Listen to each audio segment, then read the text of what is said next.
Hanya karena menolak mencuci karpet jam 11 malam, mertuaku meremukan laptop kerjaku hingga hancur berantakan. Suamiku malah berteriak, "Sok sibuk, fokus ke rumah." Saat itulah hatiku membeku. Aku diam, pergi, dan membiarkan bencana menghantam keluarga mereka. Mereka tidak akan pernah menyangka, ternyata selama ini merekalah yang hidup dari kesibukan yang mereka hina. Assalamualaikum sahabat Bunda Berkisah. Salam hangat untuk kalian semua.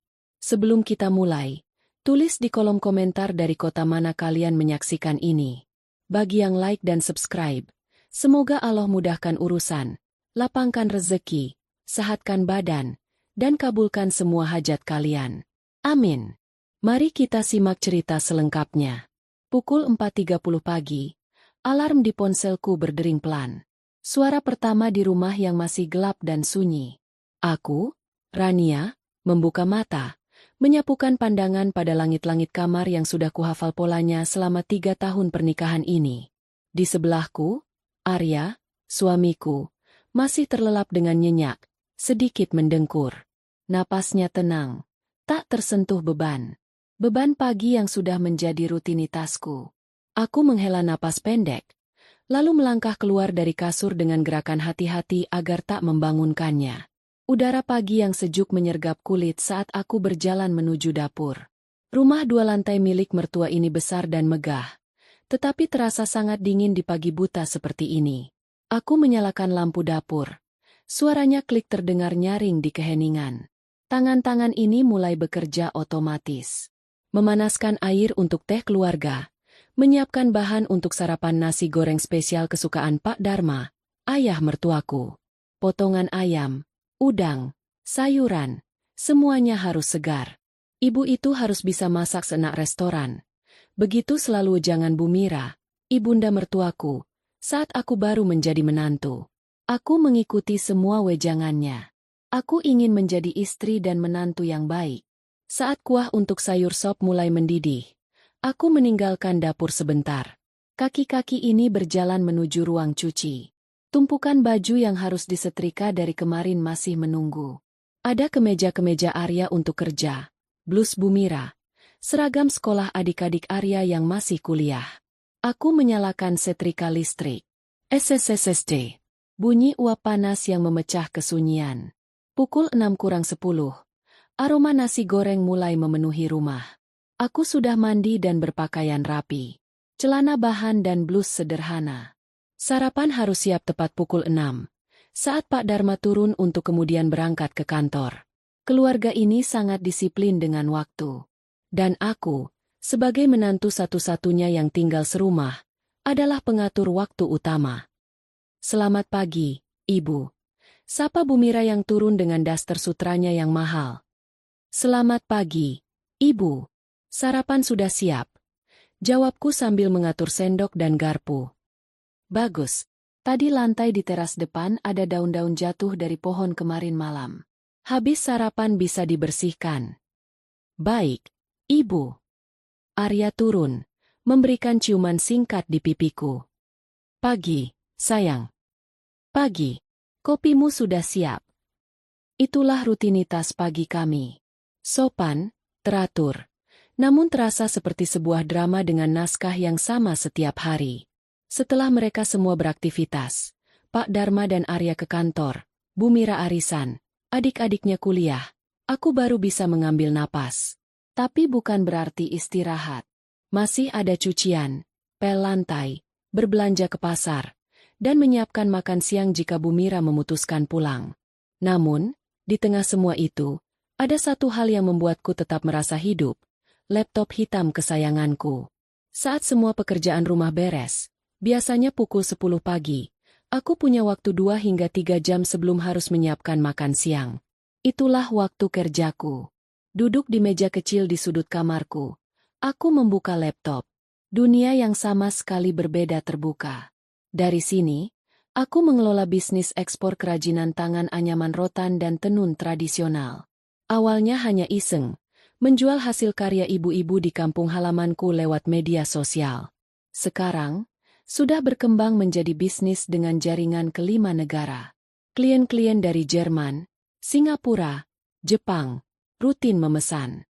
Hari ini, ada email penting dari Frau Schmidt di Hamburg. Pesanan kontainer untuk musim Natal. Nilainya besar. Aku tersenyum. Jari-jari menari di atas keyboard. Membalas dengan proposal dan draft kontrak yang profesional. Ini adalah pencapaian besar. Aku ingin sekali berbagi pada Arya. Tapi setiap kali kubuka topik ini, dia hanya mengangguk absen. Wah, hebat, katanya. Tapi matanya sudah tertuju pada ponselnya, menonton pertandingan sepak bola. Masih main-main dengan laptop itu, Ran? Suatu kali Bu Mira berkata, Ibu lihat kamu lebih sering lihat layar daripada lihat suami. Istri yang baik fokusnya ke dalam rumah, bukan keluar. Aku hanya tersenyum tipis, mengunci perasaanku sendiri. Mereka tak tahu bahwa dari main-main ini, aku bisa menyumbang hampir separuh dari pengeluaran rumah tangga kami, termasuk untuk gaya hidup Bu Mira yang suka belanja tas branded. Mereka pikir itu dari usaha Arya yang semakin maju. Arya sendiri tak pernah bertanya detail. Mungkin dia bangga, atau mungkin dia hanya lega tak perlu memberiku uang belanja lebih. Hari itu berjalan seperti biasa. Sampai malam tiba. Pukul 11 malam. Arya sudah tidur lelap setelah seharian kerja. Aku duduk lagi di depan laptop. Kontrak dengan Frau Schmidt harus dikirim sebelum jam 9 pagi waktu Jerman. Aku harus memastikan setiap klausulnya tepat. Konsentrasiku penuh. Dunia sekeliling seolah menghilang. Ketukan di pintu membuatku kaget. Belum sempat berkata, "Masuk." Bu Mira sudah membuka pintu. Dia berdiri di sana dengan daster yang sama. Wajahnya berkerut. Rania, karpet di ruang tamu ada noda teh tadi sore. Ibu lupa bilang. Itu noda kalau sudah mengering susah hilangnya. Cuci sekarang juga. Aku memalingkan wajah dari layar. Mencoba tetap sopan. Ibu, maaf. Aku sedang ada kerjaan mendesak sekali. Ini harus selesai malam ini. Bisa nanti pagi? Aku janji pertama kali bangun langsung aku kerjakan. Mata Bu Mira menyempit. Dia melirik laptopku, lalu kembali menatapku. Kerjaan? Kerjaanmu yang di laptop ini? Ini bukan kerjaan, Ran. Yang namanya kerjaan itu yang seperti Arya dan bapaknya. Pergi ke kantor, bawa pulang gaji. Ini, dia menunjuk ke arah laptopku dengan jari telunjuknya. Cuma mainan. Istrilah yang baik.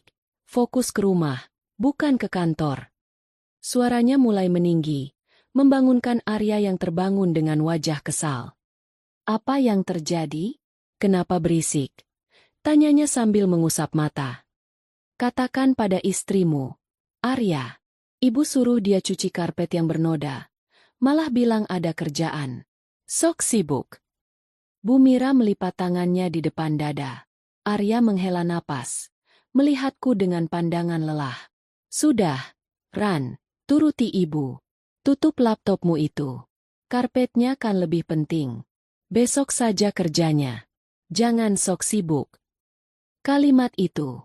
Sok sibuk. 3 kata itu melayang di udara. Menusuk tepat di jantungku. Aku memandangnya, suamiku sendiri. Berharap ada pembelaan, pengertian. Tapi yang kudapat hanya pandangan bosan dan ekspresi yang memintaku untuk cepat menuruti ibunya. Ludahku terasa pahit. Baik, kataku lirih. Suaraku serak. Aku kerjakan sekarang. Aku menutup laptopku dengan hati-hati, menyimpannya di mode tidur. Aku beranjak dari kursi, menghampiri Bu Mira yang masih berdiri di pintu dengan wajah menang. Aku berjalan melewatinya, menuruni tangga menuju ruang tamu. Karpet persegi besar itu memang ada noda kecoklatan di sudutnya. Aku menggulungnya, mengangkatnya yang berat, dan membawanya ke belakang rumah ke area cuci.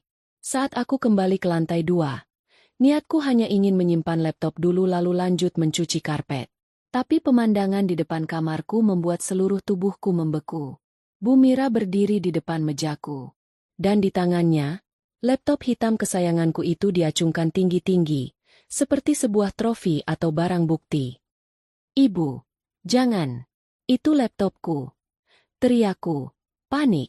Tapi senyum tipis di wajah Bumira seperti memberi tanda. Dia bukan mau memberikannya padaku. Matanya berpijar pada sebuah kemenangan kecil yang aneh. Agar kamu tidak lupa diri, katanya. Dan dengan gerakan seperti atlet melempar bola, dia mengayunkan tangannya ke bawah. Brak! Suara itu menggelegar di telingaku. Laptop itu menghantam lantai keramik keras dengan ujungnya. Badannya terpental. Layarnya menghadap ke atas. Retakan seperti sarang laba-laba segera menyebar dari sudutnya, mematikan cahaya dari dalam. Kabel charger tercabut dengan paksa. Dunia seolah bergerak dalam slow motion. Aku berdiri terpaku di pintu, tidak bisa bernapas. Hatiku berdegup kencang, tapi sekaligus terasa hampa. Bumira melihat hasil kerjanya, lalu menatapku. Sekarang kamu bisa fokus ke rumah. Tidak ada lagi yang ganggu. Hardiknya, lalu berjalan keluar kamar dengan langkah gagah, menyenggol pundakku ringan saat melewatiku. Arya, yang menyaksikan dari tempat tidur, hanya mengangkat bahu.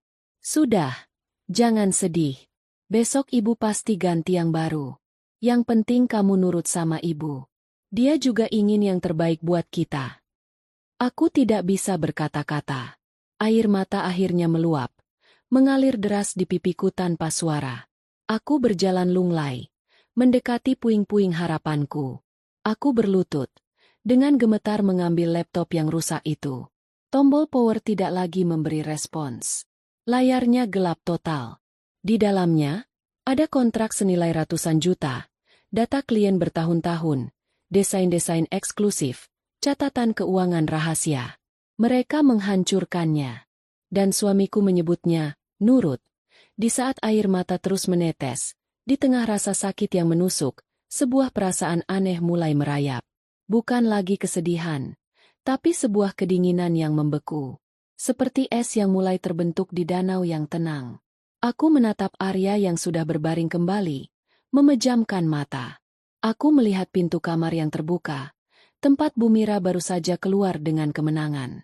Saat itu juga, tanpa disadari siapapun, termasuk diriku sendiri, sesuatu dalam hati Rania yang penurut itu, akhirnya patah.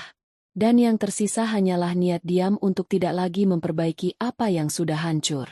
Pagi setelah kejadian itu, matahari terbit seperti biasa. Sinar jingga menyelinap melalui jendela, menyapu lantai keramik yang masih menjadi saksi bisu kehancuran laptopku. Aku bangun lebih awal dari biasanya. Rasa hampa sudah menggantikan kesedihan. Tubuhku bergerak otomatis. Masak, bersih-bersih, menyiapkan sarapan. Tapi aku seperti robot yang kehilangan jiwa. Di meja makan, suasana tegang namun dipenuhi kepura-puraan. Rania, nasi gorengnya agak asin hari ini, ucap Bumira sambil menyendok kecil. Maafkan ibu. Nak, laptopmu itu. Ibu sedang emosi. Nanti kita beli yang baru. Tambah Pak Dharma mencoba menengahi, meski matanya tetap tertuju pada koran pagi. Arya hanya makan dalam diam, menghindari tatapanku. Tidak usah diganti, Pak. Tidak apa-apa. Jawabku datar. Suaraku sendiri terdengar asing di telingaku. Mereka tampak sedikit terkejut dengan jawabanku yang pasif itu.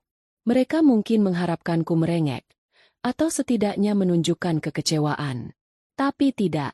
Ketenanganku justru membuat mereka tidak nyaman. Ya sudah kalau kamu ikhlas. Tapi jangan sampai kesalahan terulang. Prioritas utama seorang istri adalah suami dan rumah tangganya. Sahut Bumira, cepat mengambil alih pembicaraan. Aku hanya mengangguk. Iya, Ibu. Sepanjang hari itu, aku menjalani semua perintah dengan patuh. Tapi pikiranku melayang jauh. Aku ingat password keamanan di laptopku. Ingat tentang backup otomatis terbatas yang kusimpan di sebuah layanan awan yang tidak mereka ketahui. Saat sedang membeli sayur di pasar, dengan uang belanja yang diberikan Bumira, aku menyisihkan sedikit. Aku beli kartu perdana ponsel murah. Ini adalah langkah pertamaku. Sore harinya, saat rumah sepi, aku mengunci diri di kamar mandi. Tempat satu-satunya yang menjamin privasi. Dengan tangan gemetar, aku memasang kartu perdana baru itu ke ponsel lamaku yang sudah tidak dipakai. Koneksi internet berhasil. Aku mengunduh aplikasi penyimpanan awan, dan dengan susah payah, karena sinyal yang lemah, aku berhasil mengakses sebagian data. Kontrak dengan Frau Schmidt masih ada. Proposalnya masih terselamatkan. Namun, data keuangan terbaru dan beberapa komunikasi terbaru hilang. Aku menarik napas lega. Tidak semuanya hilang. Ini pertanda baik. Aku segera mengirimkan email permohonan maaf pada Frau Schmidt dari akun surel di ponsel ini, menjelaskan bahwa ada masalah teknis mendadak dengan perangkat utama, tetapi kontrak akan tetap dipenuhi. Aku minta waktu 2 hari. Frau Schmidt, yang dikenal profesional namun tegas, membalas singkat. Saya percaya pada Anda, Nyonya Rania. Jangan mengecewakan. Dia percaya. Orang lain, di benua yang berbeda, percaya padaku. Sementara keluarga yang satu atap denganku merusak alat kerjaku. Malamnya, saat membersihkan kamar tidur utama Arya dan kamar mertua, sesuatu yang selalu kuperintahkan untuk dilakukan setiap 2 hari, mataku tertuju pada selembar kertas yang tergeletak di atas meja kerja Arya. Itu adalah laporan keuangan usaha jasa pengirimannya untuk bulan ini. Angka-angka merah tampak di mana-mana. Biaya operasional membengkak. Pendapatan menurun. Ada catatan tulisan tangan Arya. Butuh suntikan dana lagi. Coba pinjam ke papa atau cari investor. Jantungku berdebar kencang. Aku ingat, 6 bulan lalu, dia datang padaku dengan wajah cemas. Ran, usaha lagi sepi. Butuh tambahan modal buat perbaiki 2 truk yang rusak. Kamu ada tabungan tidak? Aku pinjam. Nanti 2 bulan lagi aku kembalikan plus bunganya. Waktu itu, aku memberinya 40 juta rupiah. Uang itu berasal dari keuntungan ekspor batch pertama ke Jepang. Aku memberikannya dengan senang hati, sebagai istri yang ingin membantu suami. Dia sangat senang, berjanji akan mengembalikannya. Tapi sejak saat itu, tak pernah ada lagi pembicaraan tentang pengembalian. Dan aku, karena merasa sudah menjadi satu keluarga, juga tak pernah menagih. Pikiran itu membuatku penasaran. Selama ini, berapa banyak sebenarnya yang sudah kupinjamkan pada usaha Arya? Aku kembali ke kamarku, mengambil ponsel rahasia baruku. Aku membuka folder tersembunyi berisi foto-foto catatan keuangan bisnis eksporku yang rajin kusimpan. Aku buka juga foto-foto transfer bank yang kuluarkan. Aku mulai menghitung, mengingat-ingat setiap permintaan Arya. Hasilnya membuatku tercekat. 3 tahun terakhir, sejak usahanya mulai goyah, total ada 7 kali pinjaman.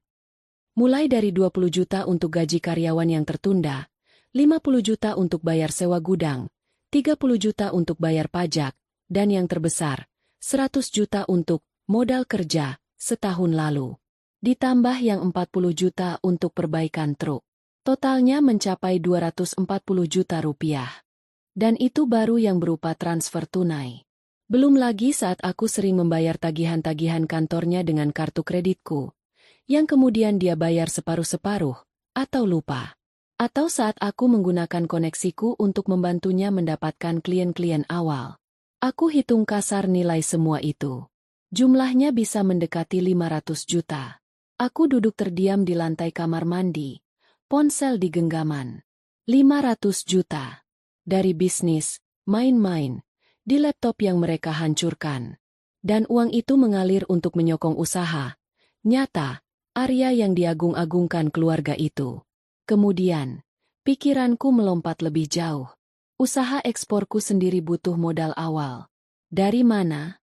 Aku ingat, 2 tahun lalu, aku meminjam uang dari ibuku sebesar 100 juta, hasil penjualan sebagian warisan tanah kecil dari almarhum ayahku.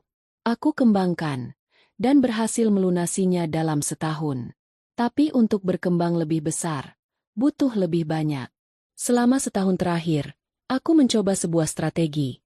Aku menanamkan sebagian keuntunganku ke dalam usaha Arya, dengan catatan sebagai investor diam. Aku yang menyusun perjanjian sederhana, Arya yang tanda tangan, tanpa sepengetahuan orang tuanya. Aku beri dia modal, dia jalankan usaha, dan bagi hasil. Nilai, investasi, Diam-diam itu mencapai hampir 300 juta. Jika semua dijumlah, hampir 800 juta rupiah telah kusalurkan dari tanganku ke usaha suamiku. Aku adalah penyokong dana terbesar. Tulang punggung finansial yang tak terlihat. Dan apa balasannya? Laptopku dihancurkan. Kerjaku disebut sok sibuk. Kontribusiku tak dianggap, bahkan diinjak-injak. Senyum tipis, pahit, dan dingin akhirnya merekah di bibirku. Bukan senyum bahagia. Ini adalah senyum pencerahan yang terasa getir. Selama ini aku hidup dalam ilusi bahwa pengorbananku diam-diam akan dihargai pada waktunya. Nyatanya, mereka bahkan tak mau melihat usahaku. Ponsel di tanganku bergetar. Notifikasi email baru. Dari bank. Laporan bulanan rekening pribadiku yang rahasia. Yang mereka tak tahu. Saldo yang tersisa cukup untuk memulai langkah baru. Cukup untuk membeli laptop baru. Dan memutuskan tali-tali yang selama ini membelenggu. Aku mematikan ponsel. Menyembunyikannya dengan baik. Aku membasuh wajahku di wastafel. Melihat bayanganku di cermin. Mata yang kemarin masih basah oleh air mata. Kini terlihat dingin dan penuh tekad. Titik nol. Dari sini, Rania yang baru akan mulai berjalan. Perlahan, diam-diam, dan pasti. Esoknya, aku akan mulai sakit. Dan mereka tak akan menyadari bahwa penyakit yang kuderita adalah kebangkitan dari kematian penghargaan. Rencana kujalankan perlahan, seperti air yang menggerus batu. Langkah pertamaku adalah mengubah pola pengeluaran rumah tangga. Biasanya, Bu Mira menyukai bahan makanan impor, beras Jepang, minyak zaitun Italia, buah-buahan premium. Aku tak pernah protes. Tapi pagi itu, saat berbelanja, aku memilih barang lokal berkualitas baik dengan harga lebih terjangkau. Kenapa beli beras ini, Ran? Itu kan merek biasa. Tanya Bu Mira saat melihat belanjaanku letakkan di dapur. Katanya lagi promo besar-besaran. Ibu, hemat hampir 40%. Kualitasnya sama. Jawabku sambil tersenyum ringan. Aku pikir kita bisa alihkan uangnya untuk hal lain. Bu Mira mengerutkan kening, tetapi anggukan Pak Dharma yang mendengar percakapan itu mengiyakan. Rania benar. Mira, kita juga harus hemat. Kemenangan kecil pertama. Mereka mulai terbiasa dengan versi hemat. Lalu, tibalah saatnya untuk eksekusi penyakitku. Suatu malam, saat sedang makan malam, aku sengaja menjatuhkan sendok berkali-kali. Tangan terlihat gemetar. Kamu kenapa, Ran? Tanya Arya. Aku, pusing. Sudah beberapa hari ini badan terasa lemas sekali. Kayak tidak ada tenaga. Jawabku dengan suara lirih. Sudah periksa ke dokter? Tanya Pak Dharma. Belum. Tapi temanku yang perawat bilang, kayaknya gejala kelelahan akut. Disuruh istirahat total, kurangi beban pikiran dan fisik. Bu Mira mendengus. Masa baru kerja rumah saja sudah kelelahan akut. Dulu ibu muda, urus rumah lebih besar.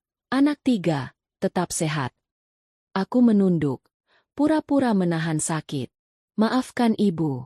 Mungkin karena aku juga sering begadang mengerjakan. Aku sengaja berhenti, melihat reaksi mereka. Arya segera memotong. Ya sudah, istirahat saja. Ibu, untuk sementara mungkin kita bisa bantu Rania, atau pekerjakan asisten rumah tangga paruh waktu. Ribet. Nanti ibu lihat dulu. Sahut Bu Mira tak setuju. Tapi, efeknya mulai terlihat. Aku perlahan mengurangi porsi kerjaku di rumah. Aku tak lagi menyetrika baju Arya sampai licin sempurna.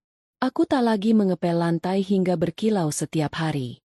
Aku bilang, dokter melarang membungkuk lama-lama. Aku juga berhenti membuat kue-kue rumit untuk arisan Bu Mira.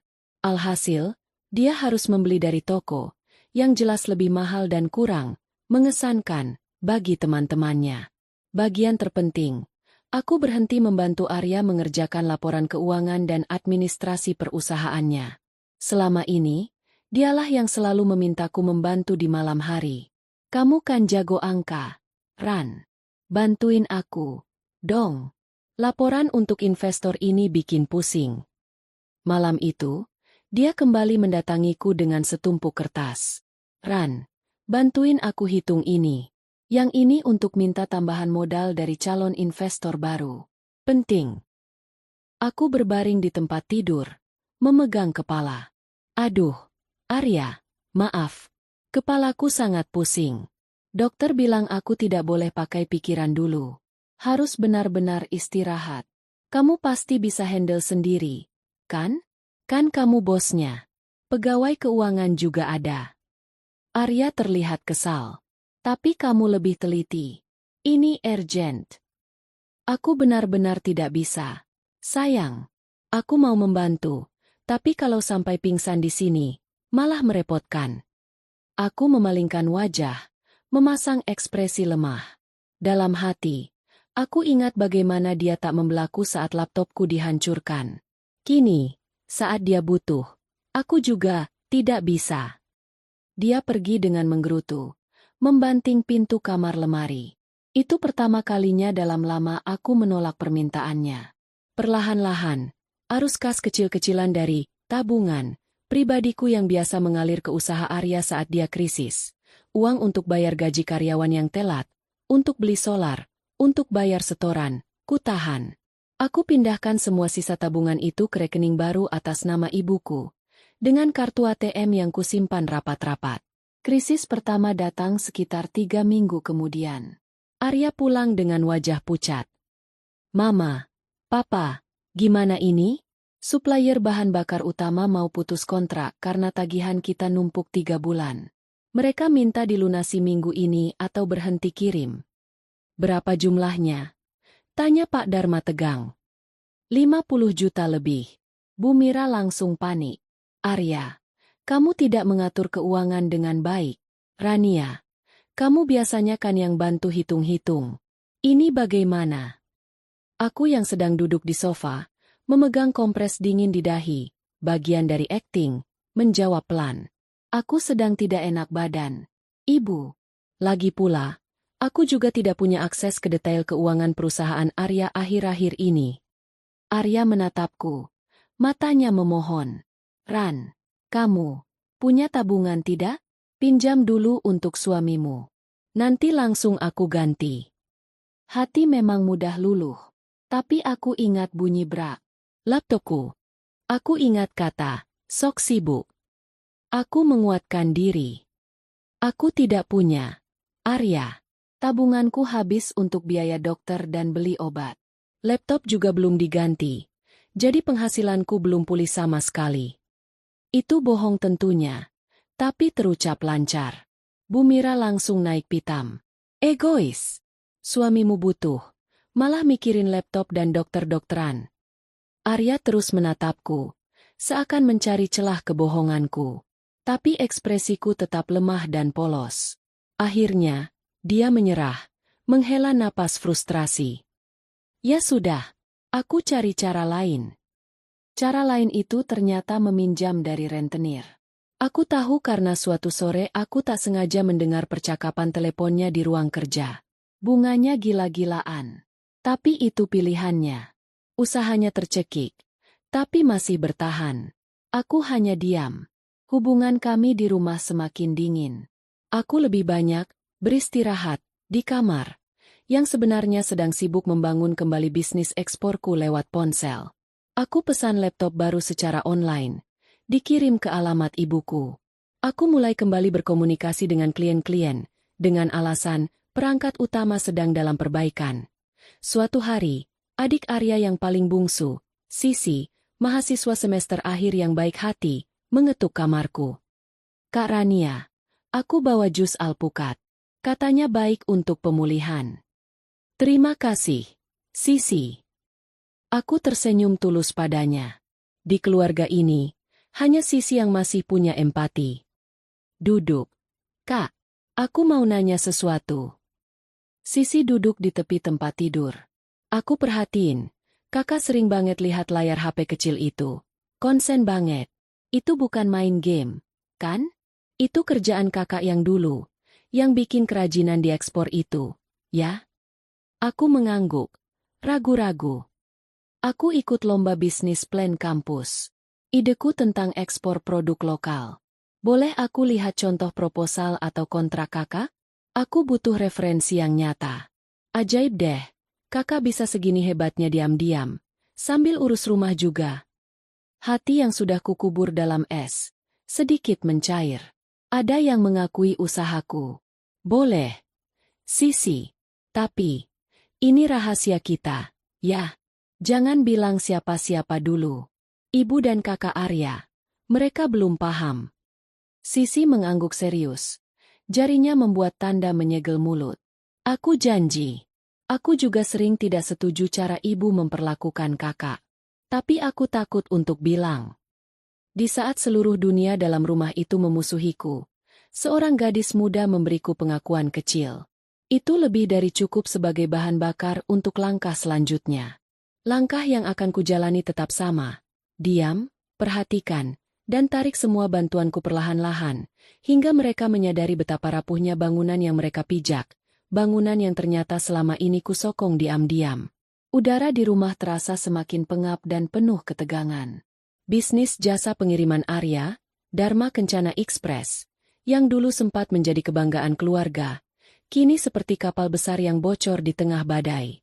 Kabar tentang utang pada rentenir dengan bunga yang mencekik menyebar seperti asap beracun, meski tak pernah diakui secara terbuka. Pak Dharma terlihat 10 tahun lebih tua, sering duduk termenung di teras sambil menghisap rokok kreteknya, satu-satunya tanda stres yang diperbolehkannya. Aku tetap menjalankan peranku sebagai pasien yang sedang dalam pemulihan. Aktivitasku di luar kamar semakin sedikit. Aku hanya muncul untuk menyiapkan makan pokok. Selebihnya aku mengunci diri, sibuk membangun kembali kerajaanku yang hancur. Laptop baru sudah sampai di tangan ibuku di kampung, dan melalui panggilan video, aku bisa mengaksesnya secara remote.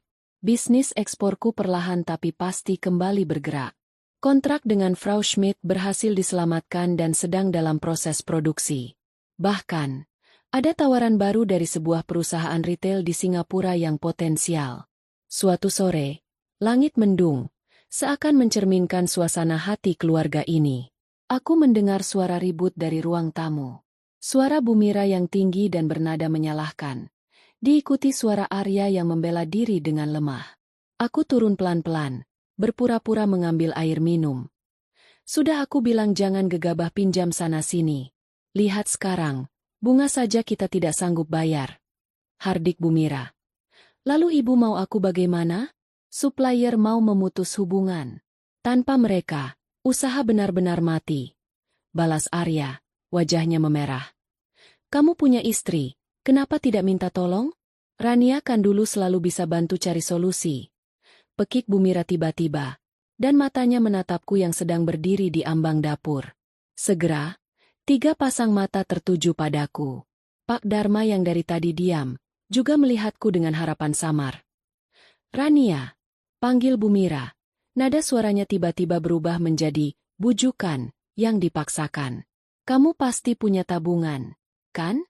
Simpanan dari uang belanja atau hadiah-hadiah dulu. Pinjamkan dulu untuk suamimu.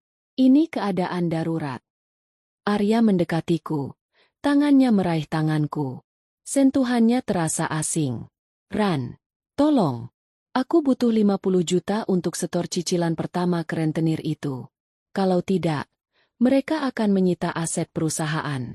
Nanti begitu usaha lancar, langsung aku kembalikan. Aku janji.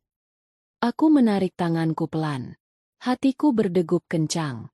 50 juta. Jumlah yang tidak kecil, tapi masih ada di rekening rahasiaku. Dulu, tanpa pikir panjang aku akan mengeluarkannya. Tapi sekarang, bayangan laptop yang hancur di lantai, dan kata-kata, sok sibuk, yang masih terngiang, membuatku membeku. Aku melihat mereka satu persatu. Wajah-wajah yang penuh harap, tapi di baliknya, aku masih melihat sisa-sisa kesombongan dan rasa berhak. Mereka belum benar-benar mengerti. Maaf, Ibu. Maaf, Arya. Ucapku dengan suara tenang yang kukendalikan betul agar tidak bergetar. Tabunganku benar-benar habis untuk biaya dokter dan obat-obatan. Laptop juga belum diganti. Jadi penghasilanku belum pulih sama sekali. Aku tidak punya apa-apa untuk diberikan. Keheningan yang menyergap lebih menusuk daripada teriakan. Wajah Bu Mira berubah merah padam. Egois. Hanya memikirkan diri sendiri. Suamimu sedang tenggelam. Malah berdiri di tepi kolam. Laptop. Itu barang mati. Ini nyawa usaha keluarga. Arya menatapku dengan tatapan yang berbeda. Bukan marah, tapi lebih pada kekecewaan yang dalam dan rasa tak percaya. Seolah baru kali ini aku menolaknya. Rania, sungguh? Kamu tidak punya sama sekali? Sedikit pun. Aku menatapnya lurus. Di matanya, kulihat bayangan lelaki yang dulu kucintai, tapi kini terasa seperti orang asing. Aku tidak punya. Arya, maafkan aku. Kali ini, kata maafku tulus. Tulus karena menolaknya, karena menyimpan rahasia, dan karena menyadari bahwa cinta kami mungkin sudah hancur bersamaan dengan laptop itu. Arya memalingkan wajah, mengepalkan tangannya. Ya sudah, jangan minta-minta lagi. Aku akan cari jalan sendiri. Dia berlari menaiki tangga dan membanting pintu kamar.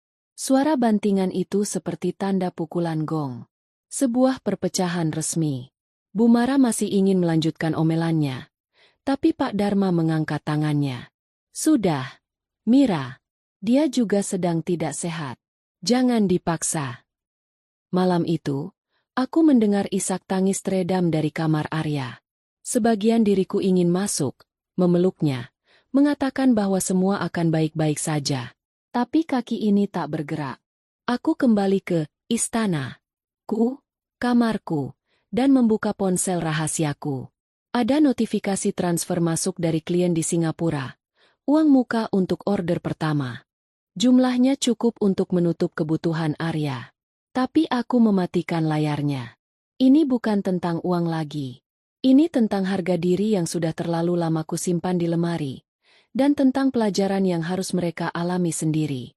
Keputusan Arya, mencari jalan sendiri, membawanya pada situasi yang lebih pelik. Untuk memenuhi setoran pada rentenir, dia terpaksa menjual 1 dari 3 truk operasionalnya.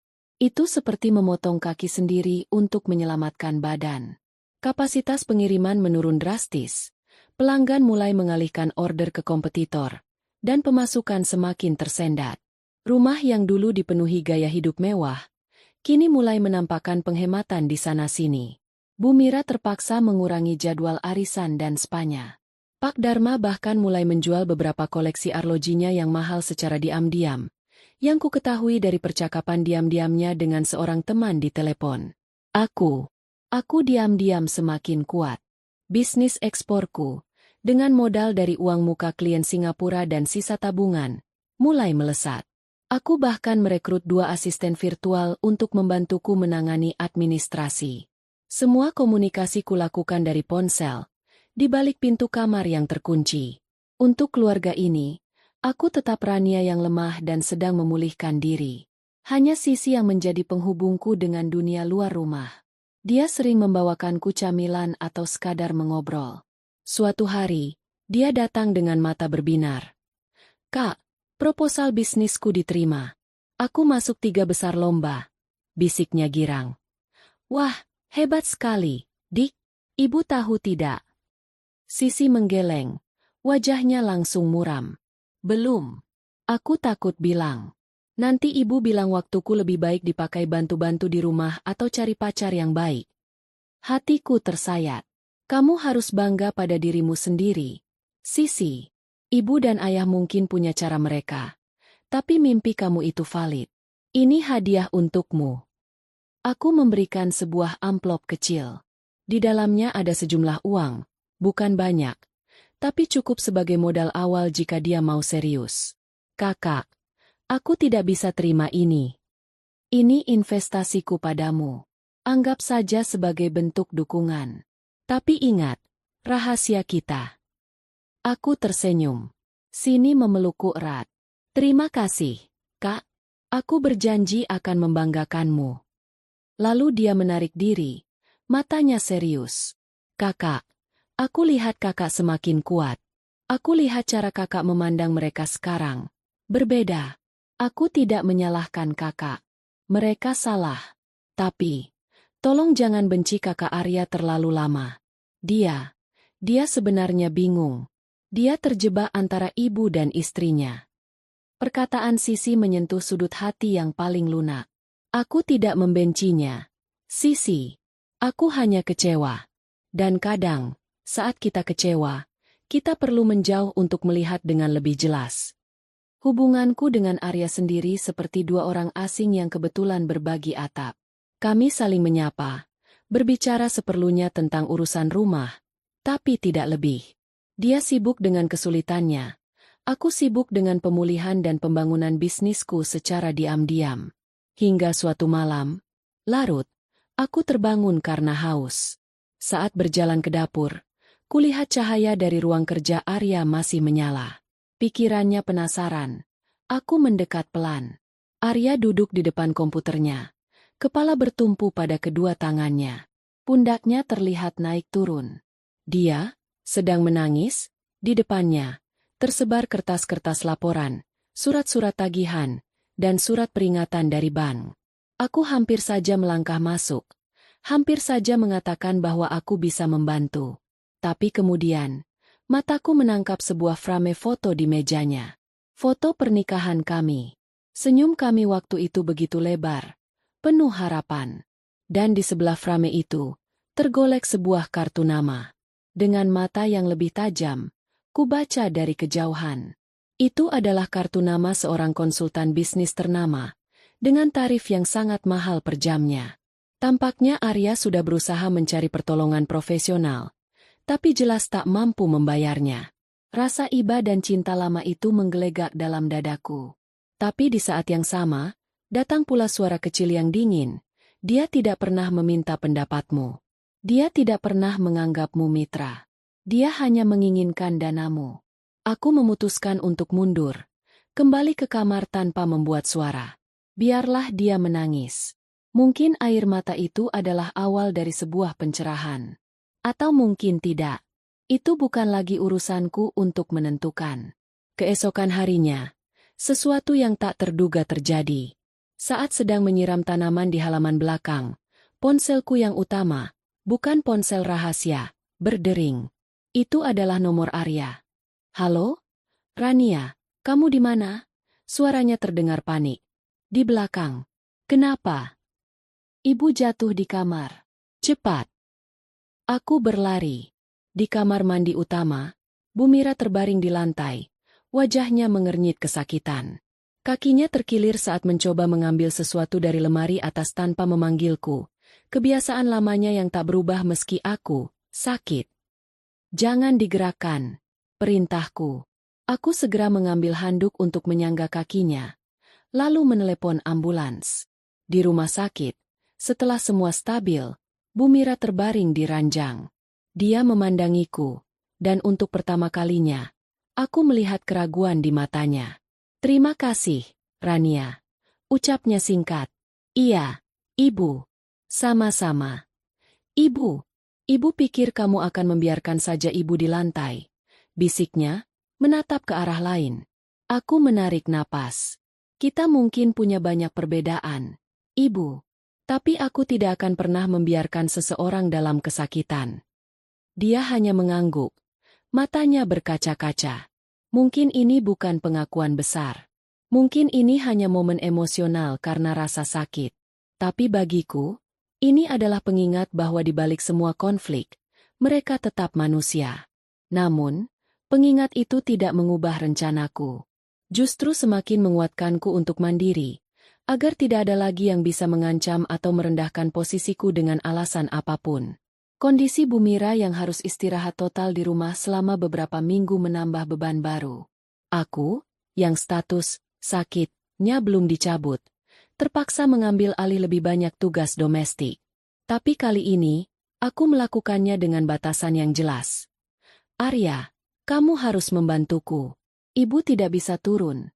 Adik-adikmu sibuk kuliah. Kamu harus antar jemput, beli obat, dan bantu urus perusahaan ibu. Kataku suatu pagi, Arya mengerutkan kening.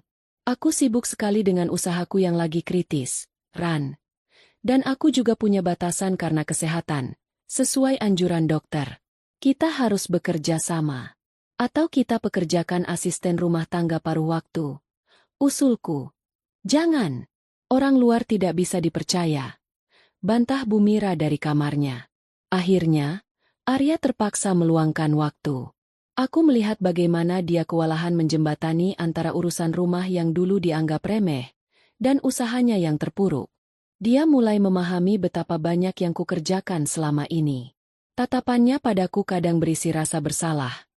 Tapi terlalu banyak ego yang harus ditelan untuk mengatakannya. Sementara itu, jerat rentenir semakin mengikat. Kabar tentang utang usaha Arya mulai terdengar oleh relasi bisnisnya. Kepercayaan memudar. Satu persatu sopir dan karyawannya mengundurkan diri karena gaji yang tidak dibayar tepat waktu. Truk kedua terpaksa dijual. Suasana rumah berubah menjadi medan perang dingin. Teriakan dan saling menyalahkan antara Arya dan orang tuanya menjadi biasa. Aku hanya diam dan mengamati, seperti seorang peneliti yang mencatat keruntuhan sebuah peradaban kecil.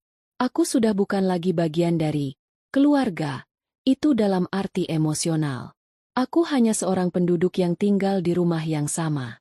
Puncaknya adalah ketika seorang debt collector dari perusahaan rentenir datang ke rumah. Mereka tidak kasar, tapi sikapnya tegas dan mengancam.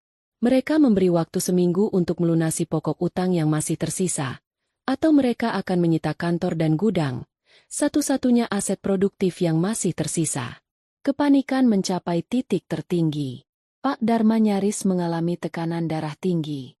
Bumira, dengan kakinya yang masih sakit, terus-menerus menangis. Arya seperti orang kehilangan akal. Malam itu, dia masuk ke kamarku.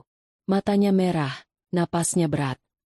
Rania, ini terakhir kali aku meminta. Tolong, kamu pasti masih punya koneksi atau kenalan yang bisa ditengokin untuk pinjaman? Usahaku benar-benar di ujung tanduk. Jika kantor dan gudang disita, tamat sudah. Aku akan bangkrut total.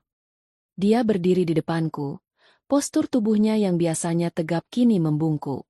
Aku melihat kehancuran di wajahnya. Tapi aku juga melihat ego yang masih tersisa, dan bayangan laptopku yang hancur. Arya, ucapku perlahan, suaraku tenang dan jernih di keheningan malam. Dulu kamu bilang aku sok sibuk. Katamu kerjaku tidak penting. Sekarang, kenapa kamu meminta bantuan pada kesibukan yang tidak penting itu? Dia terhenyak, seperti terkena pukulan. Wajahnya memerah campur rasa malu dan marah. Itu kan dulu. Situasinya berbeda. Sekarang ini keadaan darurat. Nyawa usahaku. Dan dulu, saat laptopku, alat kerjaku, dihancurkan, bukankah itu juga darurat bagiku? Tapi waktu itu yang kudengar justru, yang penting kamu nurut. Arya membuka mulutnya, tapi tak ada kata yang keluar. Nafsu marah dan keputusasaan berperang di raut wajahnya. Dia seakan baru menyadari bahwa luka itu masih ada, dan dalamnya. Jadi, kamu tidak mau membantu? Kamu mau melihat suamimu jatuh miskin? Suaranya pecah. Aku ingin membantumu, Arya. Tapi bukan dengan cara lama. Bukan dengan memberi uang yang kemudian membuatmu tidak pernah belajar. Bukan dengan menyelamatkanmu setiap kali kamu membuat kesalahan, sementara kontribusiku diinjak-injak. Apa maksudmu? Tanyanya, bingung. Maksudku, kamu perlu menghadapi ini sendiri. Seperti aku yang harus menghadapi kehancuran usahaku sendiri waktu itu, dan membangunnya kembali tanpa bantuan siapapun di rumah ini. Arya menatapku lama, seolah sedang melihat orang asing. Kemudian, dengan perlahan, ekspresinya berubah dari marah menjadi kosong.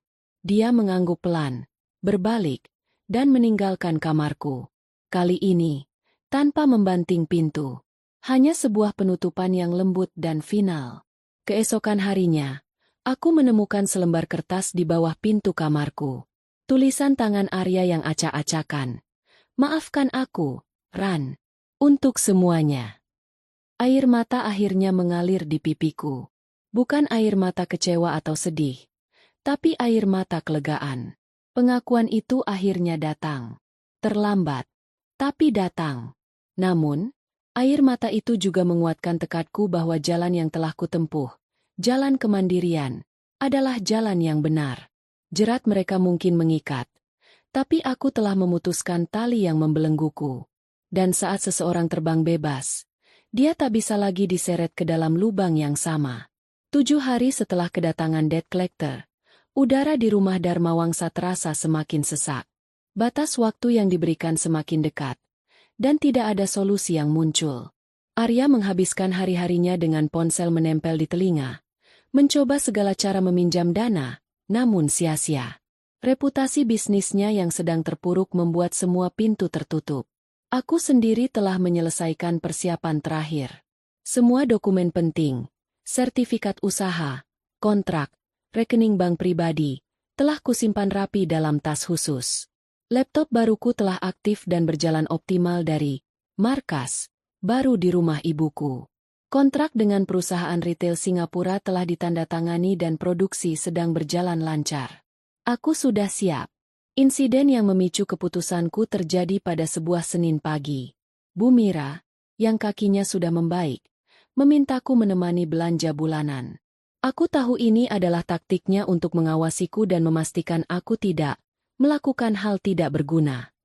Saat kami pulang dan aku sedang membereskan belanjaan di dapur, dia memanggilku untuk membantunya naik ke lantai 2 karena kakinya masih sedikit lemah. Aku meninggalkan tas belanja berisi ponsel rahasiaku di atas meja dapur. Kesalahanku adalah meremehkan kecurigaannya. Saat aku turun kembali, pemandangan yang kulihat membuat darahku membeku. Bu Mira berdiri di tengah dapur, dan di tangannya tergenggam ponsel rahasia keduaku. Layarnya masih menyala, menampilkan percakapan profesionalku dengan manajer logistik di Singapura. "Jadi, ini yang kamu lakukan selama ini?"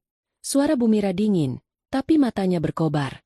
Pura-pura sakit, pura-pura tidak punya uang, sambil diam-diam menjalankan bisnis lagi, sembunyi-sembunyi seperti pencuri. "Itu bukan milik ibu. Itu punyaku," kataku, berusaha tenang sambil mengulurkan tangan. "Punyamu? Uang yang kamu pakai untuk beli ponsel dan internet ini dari mana?" "Dari uang belanja yang ibu berikan." "Berarti ini uang keluarga. Dan uang keluarga harusnya untuk menolong usaha Arya yang sedang kritis," teriaknya, menarik ponsel itu menjauh. Arya dan Pak Dharma yang mendengar keributan datang ke dapur. "Apa yang terjadi?" tanya Arya. "Lihat, istrimu yang baik ini ternyata menipu kita semua. Dia punya ponsel khusus, bisnis jalan lagi, tapi pura-pura miskin tidak bisa bantu suaminya." Bu Mara mengacungkan ponsel itu seperti barang bukti. Arya menatapku, bingung. "Rania, benar? Itu punyaku. Hasil keringatku sendiri. Dibeli dengan uang yang aku hasilkan dari bisnis ekspor, bukan dari uang belanja." Jelasku, suaraku datar namun tegas. "Dan aku tidak punya kewajiban moral untuk memberikan setiap sen yang kuperoleh pada usaha yang sama sekali tidak menghargai kontribusiku." "Kewajiban moral? Kamu istri. Kamu bagian dari keluarga ini. Kamu harusnya mendukung, bukan malah menyembunyikan harta dan membiarkan kita tenggelam," pekik Bu Mira. Aku mengambil langkah mendekat, mengambil ponsel itu dari genggamannya dengan gerakan pasti.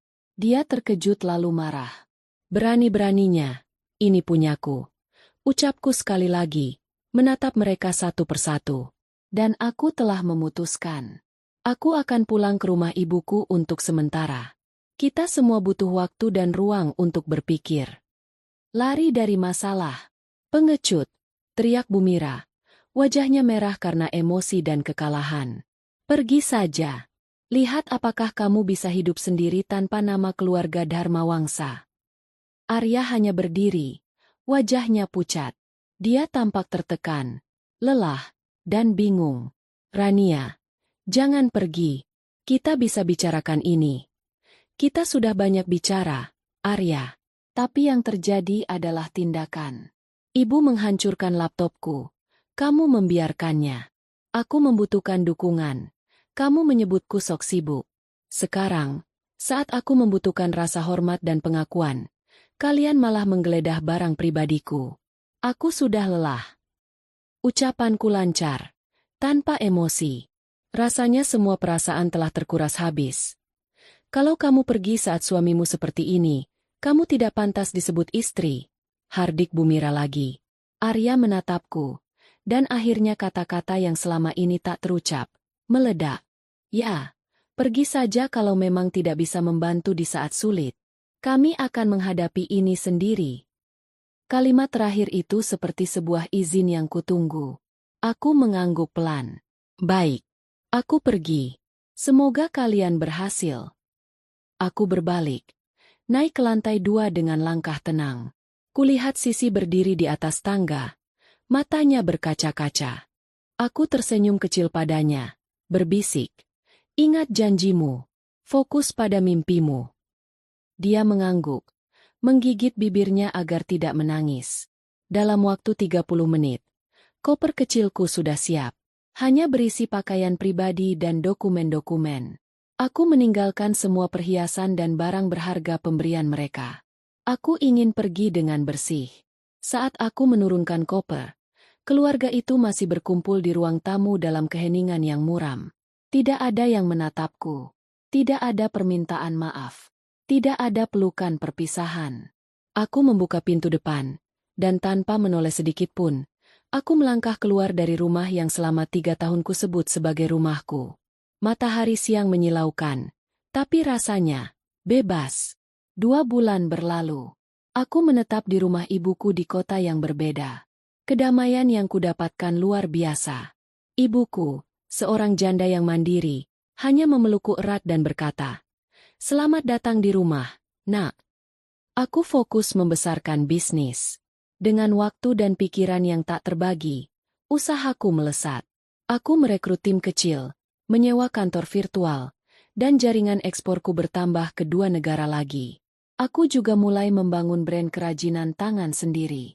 Kehidupan baruku penuh dengan tujuan dan kepuasan yang tulus. Sementara itu, dari Sisi, kudapatkan kabar berantai tentang keluarga Dharma Wangsa. Usaha jasa pengiriman Arya benar-benar kolaps. Kantor dan gudang disita oleh rentenir.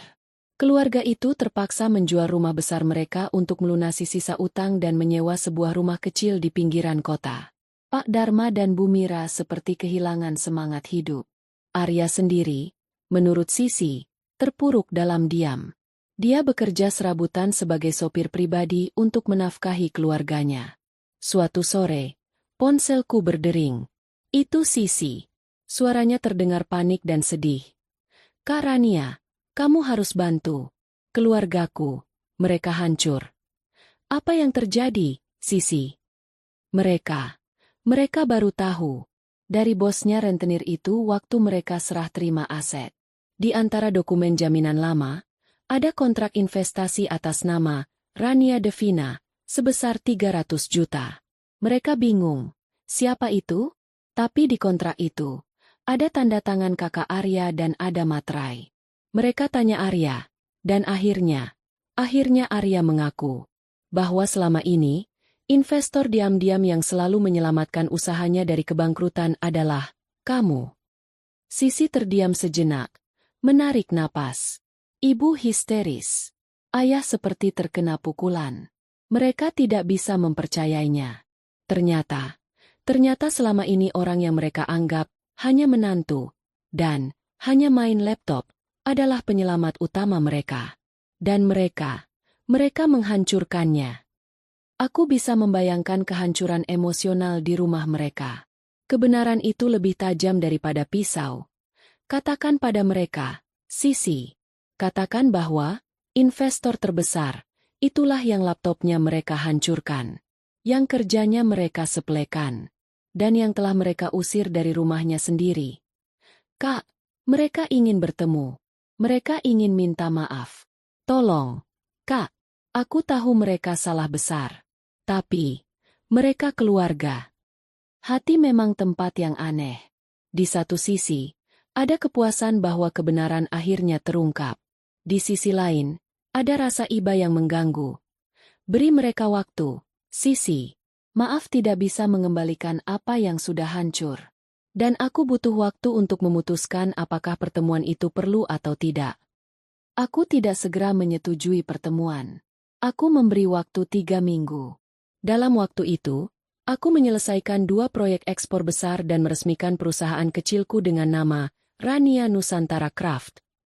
Aku ingin datang bukan sebagai korban yang memohon pengakuan, tapi sebagai pemilik usaha yang telah berdiri di atas kakinya sendiri. Pertemuan akhirnya kubuat di sebuah ruang meeting di coworking space milik teman.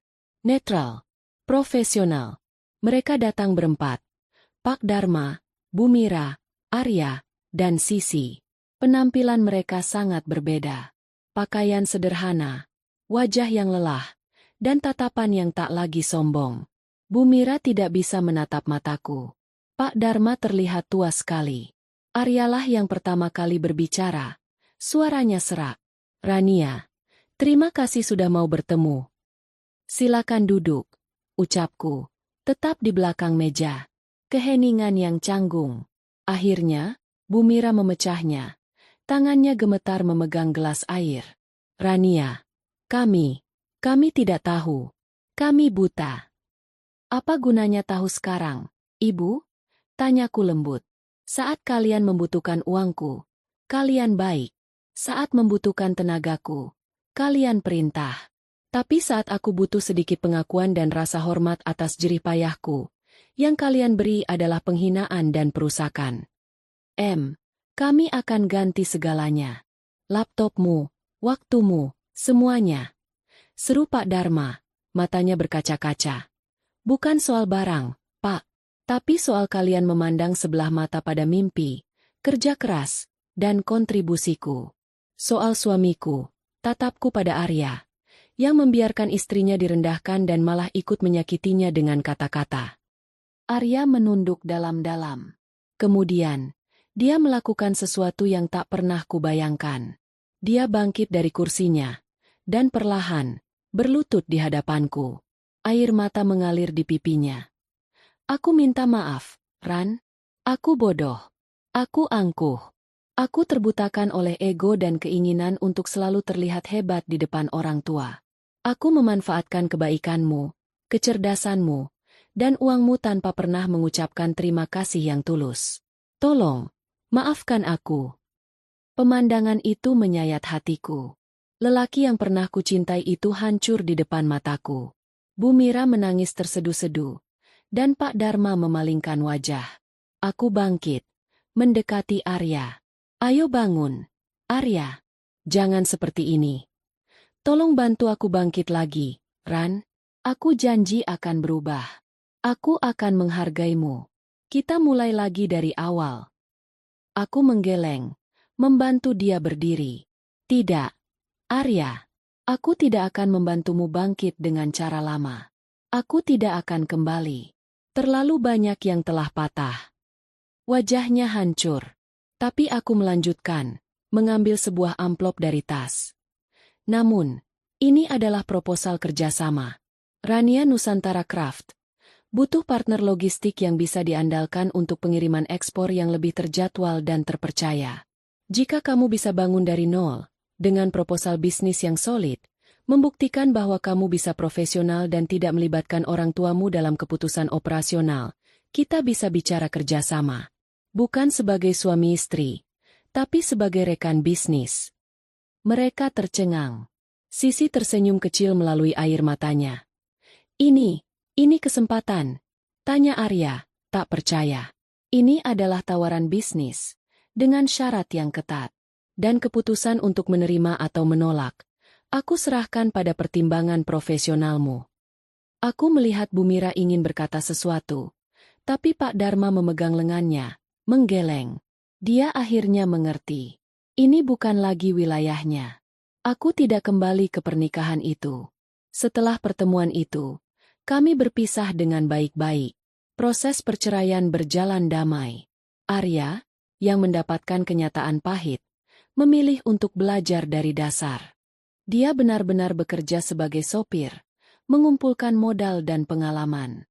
Ibuku, dengan kebaikan hatinya, menawarkan sebuah kamar kosong di rumahnya yang sederhana untuk Arya tinggal sementara, agar dia bisa menghemat dan fokus membangun kembali hidupnya. Aku setuju, dengan catatan bahwa ini murni sebagai tuan dan penghuni kos. 2 tahun bukan waktu yang singkat. Banyak hal berubah. Perusahaanku, Rania Nusantara Craft, tumbuh pesat. Kami tidak hanya mengekspor, tapi juga membuka workshop yang memberdayakan ratusan pengrajin perempuan di berbagai daerah. Aku sering diundang menjadi pembicara tentang kewirausahaan dan kemandirian perempuan. Arya, dengan tekad baru, pelan-pelan bangkit. Dia mulai usaha jasa pengiriman lagi. Kali ini sangat kecil, hanya 1 motor dan 1 mobil box. Tapi dia mengelolanya dengan transparan dan profesional. Benar, kami akhirnya menjadi partner bisnis. Perusahaanku menjadi klien pertamanya yang konsisten. Dia membuktikan diri bisa diandalkan. Hubungan kami sekarang adalah saling menghormati sebagai rekan bisnis dan sebagai mantan suami istri yang telah berdamai. Kami bahkan bisa berdiskusi dengan santai tentang perkembangan pasar. Bu Mira dan Pak Dharma? Mereka berubah. Kehilangan rumah dan status membuat mereka merenung panjang. Mereka sekarang tinggal di rumah sederhana, dan Bu Mira malah sering membanggakan mantan menantunya yang sukses pada tetangga-tetangganya, tentu dengan versi cerita yang sudah dimodifikasi. Terkadang, dia mengirimkanku makanan via Arya. Aku menerimanya dengan baik, sebagai tanda gencatan senjata. Sisi, dia lulus dengan predikat cum laude dan sekarang bekerja di perusahaanku sebagai manajer pengembangan produk. Dia adalah aset yang berharga. Aku belajar satu hal yang paling berharga. Jangan pernah mengubur diri dan potensimu hanya untuk diakui oleh orang lain. Nilai dirimu tidak ditentukan oleh pengakuan dari keluarga, suami, atau siapapun. Kemandirian, secara finansial, emosional, dan pikiran, adalah senjata terhebat yang bisa dimiliki seorang perempuan. Terkadang, kepergian bukanlah akhir, tapi awal yang baru untuk menuliskan kisah kita sendiri. Dan diam kita bisa menjadi kekuatan yang paling menggema. Sekarang, di meja kerjaku yang luas, ada sebuah laptop, sebuah simbol kebebasan dan kekuatanku. Dan tak seorang pun berhak meremehkan atau merusak mimpi yang kurajut dari sini. Sahabatku, itulah kisah Rania. Sebuah perjalanan dari rasa tidak dihargai menuju kemandirian yang penuh kekuatan. Kadang, dalam hidup, kita harus berani mengambil langkah sulit untuk menghargai diri sendiri. Bagaimana perasaan kalian setelah mendengar kisah ini? Apakah kalian pernah merasa tidak dihargai? Atau mungkin punya pengalaman tentang bangkit dari keterpurukan? Yuk, tuliskan di kolom komentar di bawah. Sharing tanpa menyebut nama ya. Cerita kalian bisa menginspirasi banyak orang. Jangan lupa, jika kalian terharu atau terinspirasi, like video ini, subscribe channel ini, dan nyalakan lonceng notifikasi agar tidak ketinggalan kisah-kisah inspiratif lainnya setiap minggu. Sampai jumpa di kisah berikutnya. Terima kasih sudah menonton, dan ingat, hargai dirimu, karena kekuatan terbesarmu ada di dalam dirimu sendiri. Salam hangat.